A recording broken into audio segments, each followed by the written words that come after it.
Dhoraji marketing યાર્ડના chairman અને vice ચેરમેનની આજે ચૂંટણી યોજાણી છે। ચેરમેન તરીકે હરકિશનભાઈ માવાણી અને વાઇસ ચેરમેન તરીકે નિલેશભાઈ કણસાગરાની આજે બીજી વખત બિનહરીફ વરણી થઈ છે। સહકારી ક્ષેત્રમાં સમગ્ર રાજકોટ જિલ્લાની અંદર આ સહકારી ક્ષેત્ર ખેડૂતો માટે કામ કરતું માળખું છે।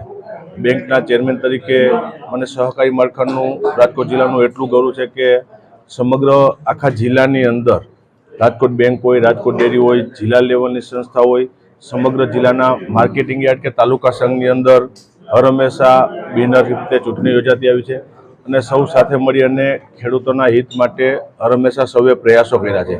આજે ધોરાજી માર્કેટિંગ યાર્ડમાં ચેરમેન તરીકે હરકિશનભાઈ અને વાઇસ ચેરમેન નિલેશભાઈને હૃદયપૂર્વકની શુભેચ્છા આપું છું કે આવનારા દિવસોની અંદર 2.5 વર્ષ માટે ખેડૂતોના હિત માટે સૌ સાથે મળીને કામ કરીએ।